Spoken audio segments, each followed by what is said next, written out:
Salam sehat untuk kita semua. Bagaimana kabar Bapak, Ibu, adik-adik, kakak-kakak sekalian yang menonton channel saya? Insya Allah baik ya, Alhamdulillah.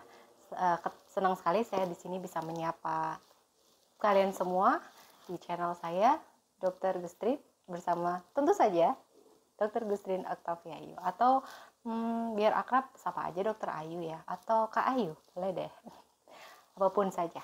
Baiklah, kali ini saya ingin coba sedikit sharing ya tentang masalah yang lagi lagi hangatnya dibahas, mungkin lagi viral ya, terkait adanya gagal ginjal akut pada anak, atau biasa kita singkat GGA.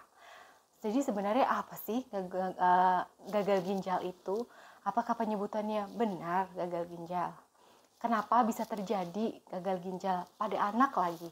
Apakah sebelumnya, apakah penyebabnya benar seperti apa yang tersiar di media? Atau apa sih yang harus kita lakukan? Bagaimana cara mencegahnya? Oke, kita coba kupas satu persatu ya. Ini disclaimer-nya adalah sesuai dengan keilmuan yang saya miliki, yaitu kapasitas saya sebagai dokter umum, sehingga apa yang saya sampaikan saat ini semoga bisa menjadi media promosi kesehatan dan bisa menjadi rujukan untuk para orang tua dan pemirsa sekalian yang menonton pada kesempatan kali ini. Oke, yang pertama tentang apa sih gagal ginjal akut progresif atipikal pada anak.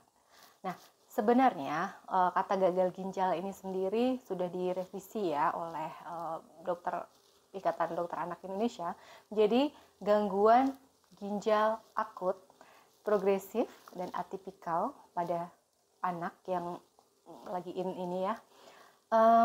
Kita pasti was-was dong dengan berita tentang kematian pada anak lagi, balita lagi, yang semestinya masih tergantung kepada orang tuanya, tergantung pada orang dewasa untuk memenuhi kebutuhan hidupnya. Jadi seolah-olah ini apakah ada kesalahan pemberian makanan, minuman, atau mungkin obat kepada anak sehingga terjadilah gangguan ginjal ini. Inilah yang sedang diteliti, yang sedang didalami, yang sedang berusaha dipahamkan kepada masyarakat tentang apakah itu gangguan ginjal akut progresif. Kenapa disebut gangguan ginjal akut progresif? Karena dia kurang dari 2 minggu terjadinya, bahkan terjadi kematian cepat sekali sehingga disebut progresif. Dan perburukannya juga cepat ya, karena kematian cepat maka perburukannya itu juga cepat. Dan atipikal, tidak diketahui pasti penyebabnya. Nah, bicara tentang penyebab, sebenarnya apa saja sih penyebab gagal ginjal atau gangguan ginjal pada manusia, baik pada anak maupun pada dewasa? Sebenarnya ada 3 penyebab utama, yaitu yang pertama adalah prarenal atau sebelum, penyebabnya adalah sebelum di ginjal, kemudian yang kedua renal, ya pada ginjalnya itu tersendiri, dan postrenal setelah melalui ginjal. Jadi ada 3 penyebab utama yang ketiganya masih ditelaah oleh para ahli, oleh para praktisi untuk dikumpulkan datanya dari kematian hingga berapa anak ya, sampai 200, ada 245 kasus ya dari mulai bulan Januari hingga Oktober, dan kematiannya hingga sampai lebih dari 50% ya, subhanallah. Dengan angka kejadian seperti ini tentu membuat semua pihak was-was. Nah, ada beberapa penyebab yang sudah dirilis dan memang terkait sirup ya, itu sudah cukup menggemparkan. Ada penarikan merek-merek sirup karena mengandung kontaminan etilen glikol dan dietilen glikol yang memang merupakan toksin. Oke, kita kembali lagi ke penyebab tadi.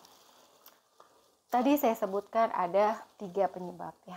Yang pertama prarenal atau sebelum ginjal, itu contohnya apa saja ya dok? Gitu. Contoh penyebab prarenal adalah misalnya dehidrasi atau kekurangan cairan. Kemudian ya intinya adalah menurunnya aliran darah ke ginjal ya, bisa karena dehidrasi, baik karena diare, muntah, atau overheating, sweating yang berlebihan ya. kemudian kehilangan darah akibat perdarahan, kemudian adanya gagal jantung, dan mungkin juga bisa adanya sepsis atau bakteremia yang menyebabkan flow atau aliran darah ke ginjal itu berkurang jumlahnya. Nah, yang kedua adalah yang di renal atau di ginjal itu sendiri. Tentu ini karena adanya penyakit atau peradangan, misal infeksi atau radang yang terjadi pada bagian-bagian ginjal. Contohnya apa, Dok? Contohnya adalah infeksi bakteri misalnya pada glomerulonefritis, infeksi virus juga bisa ya. Dan karena gagal ginjalnya akut maka gangguan ginjalnya akut maka pasti glomerulonefritisnya juga akut ya. Jadi stadium akut cepat progresnya sehingga dia juga cepat pula mengakibatkan gagal ginjal, terutama pada maksudnya gangguan ginjal ya, pada anak ya. Bisa juga karena adanya pemberian obat-obatan ya, pemberian obat-obatan seperti anti nyeri, kemudian obat asam urat, kolesterol yang berlebihan, dan bisa juga karena adanya toksin. Toksin inilah seperti yang ada di kontaminan sirup pereda nyeri seperti etilen glikol dan dietilen glikol yang memang toksinnya dari dulu. Dan mungkin ditemukan dalam keadaan berlebihan ya. Ini juga bisa menyebabkan gangguan ginjal akut. Nah, bisa juga karena logam berat, bisa juga karena bisa ular loh. Jadi inilah toksin-toksin contohnya yang bisa menyebabkan gangguan ginjal pada renal, pada di ginjal ya. Jadi masalah terjadi pada ginjal. Kemudian selanjutnya postrenal. Jadi setelah stadium ginjal, setelah melewati ginjal, ternyata bisa juga ada hambatan-hambatan yang bisa mengakibatkan gangguan ginjal akut. Misalnya adanya obstruksi saluran kemih atau sumbatan karena batu ya, bisa batu ginjal, bisa batu di ureter, bisa uretra, bisa di vesika urinaria atau di kandung kemihnya. Bisa juga ada fimosis, bisa juga ada gangguan pembesaran prostat dan lain sebagainya. Sekarang masuk ke poin pentingnya. Oke. Jadi apa nih ya gejalanya dari gangguan ginjal akut ini yang harus kita waspadai? Nah, karena judulnya adalah gangguan ginjal akut progresif atipikal pada anak, maka yang perlu diwaspadai pertama adalah usianya. Ya, usianya 0 sampai 18 tahun. Nah, kebetulan nih kejadian yang ditemukan, yang dilaporkan, yang dirilis Kemenkes itu pada balita ya kebanyakannya. Tapi kita juga belum mendapatkan data full dan belum ada riset menyeluruh tentang itu. Jadi kita harap akan segera ada riset ya tentang penyebab one by one, orang per orang, kenapa itu bisa terjadi. Nah, setelah itu ada tanda-tanda infeksi seperti demam, tanda-tanda radang ya.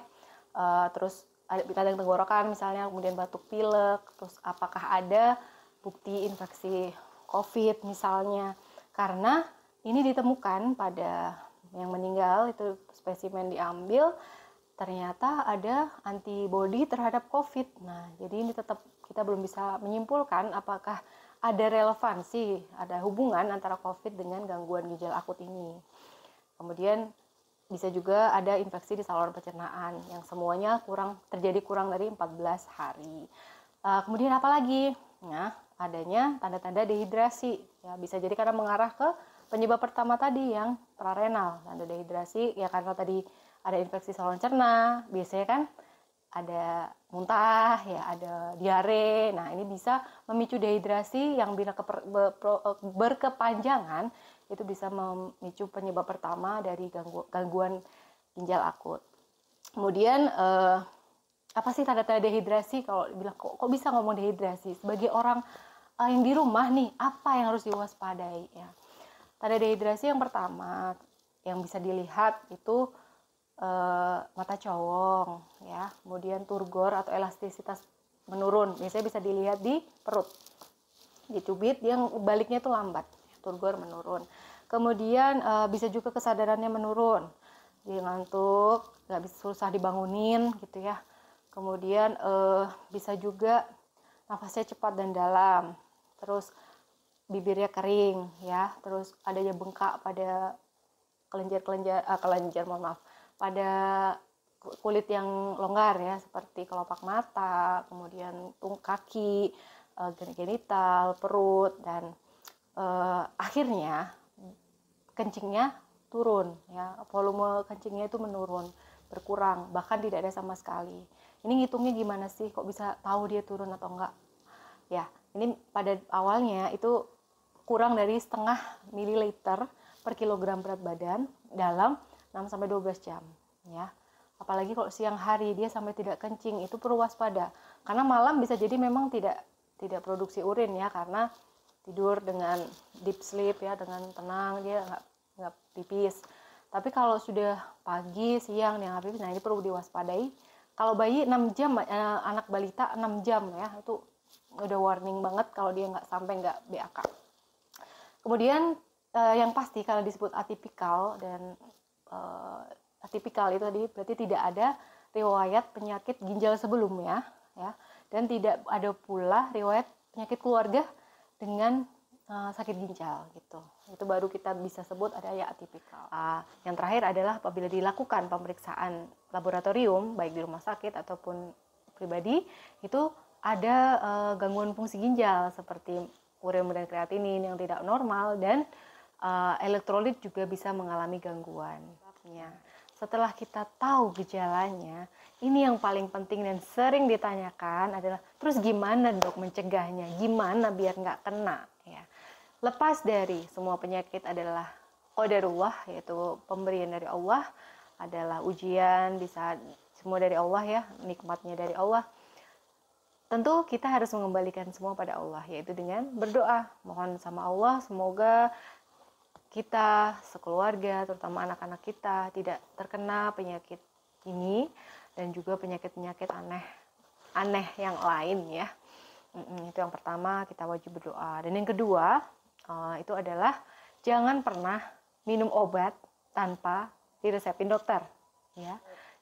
Batita atau bayi gitu, itu jangan sampai lebih dari 2 kali 24 jam demamnya terus dibiarin dirawat di rumah. Segera bawa ke dokter, apalagi ada tanda-tanda kegawatan seperti yang sudah tadi saya sampaikan. Kalau lebih dari balita itu, atau 3 tahun lebih aja lah, batita ya, lebih dari 3 tahun itu bisa mulai dari 3 kali 24 jam pengawasannya. Nah, tapi kalau memang ada tanda kegawatan dalam 1 kali 24 jam pun harus segera dibawa ke dokter atau ke pusat layanan kesehatan lainnya. Yang kedua, kemudian pada bayi hendaknya diberikan ASI eksklusif. Bagus bila diberikan lebih dari 6 bulan, jadi sampai 2 tahun, tetapi tidak mengapa apabila diberikan sampai 6 bulan saja, karena itu diserahkan pada masing-masing. Intinya usahakan ASI eksklusif, karena dalam ASI eksklusif itu dalam 6 bulan pertama, antibodi-antibodi yang dibutuhkan pada bayi itu disitulah kita bisa berikan ya. Kemudian selain setelah memberi ASI, jangan lupa untuk memberikan imunisasi lengkap, ya, baik yang diwajibkan maupun dianjurkan oleh IDAI ya. Kemudian yang tidak kalah pentingnya adalah lakukan PHBS atau perilaku hidup bersih dan sehat ya. Ini walaupun dalam keadaan apapun, ini insya Allah bisa mengurangi atau mencegah terjadinya penyakit infeksius dan fatal ya. Insya Allah itu di ikhtiar kita adalah dengan PHBS ini tadi. Apa saja PHBS? Banyak ya. Yang bisa saya sebutkan di sini ya, contohnya membersihkan mencuci tangan dengan sabun dan air mengalir dan bersih tentunya. Kemudian ada jamban yang bersih dan tertutup ya. Kemudian minum yang cukup sebagai sarana rehidrasi atau mencuci ginjal ya, karena ginjal itu kan ibaratnya adalah filter ya, filter untuk darah kita. Jadi kalau saringan dari darah kita apabila ada yang nggak baik-baik ini disaring, dibuang. Nah itulah fungsi ginjal. Jadi alangkah lebih baiknya sering dicuci dengan air biar bersih. Itu analogi sederhananya. Kemudian air bersih juga terus digunakan, selain untuk cuci tangan juga untuk memasak ya. Misalkan gunakan air bersih dan higienis. Kemudian yang tidak kalah penting, jaga makanan, tidak jajan sembarangan, kita pilih makanan yang baik dan bergizi untuk anak-anak terutama. Usahakan kita menghindari makanan kemasan yang banyak pengawet dan juga berwarna cerah karena pewarna makanan yang berlebih. Nah, inilah peran dari kita untuk memfilter, usaha membatasi makanan yang masuk ke anak-anak, apakah baik atau tidak.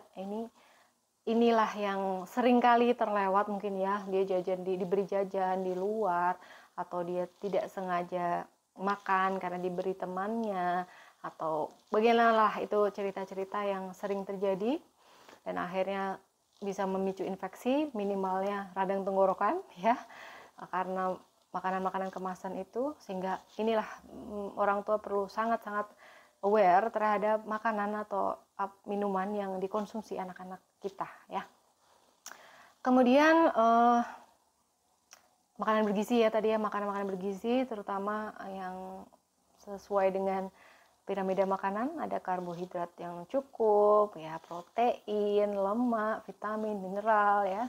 Yang air udah saya singgung di depan untuk hidrasi tadi. Bukan hanya rehidrasi ya, kalau rehidrasi berarti dehidrasi. Oke, saya tadi mohon maaf kurang menyebutnya. Yang penting rehidrasi, memberi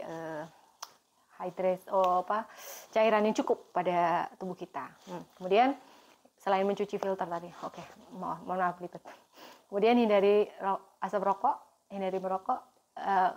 Kalau anak-anak nggak mungkin merokok ya, hindari asap rokok dan polusi ya. Kemudian yang terakhir yang bisa kita lakukan adalah kita ajak anak-anak untuk melakukan aktivitas fisik yang menyehatkan. Tidak lupa berjemur di pagi hari ya, sambil olahraga. Tuh, oke, sudah azan, saatnya break. Dan terima kasih sudah menyimak. Semoga apa yang saya sampaikan bermanfaat. Sehat selalu semua. Assalamualaikum.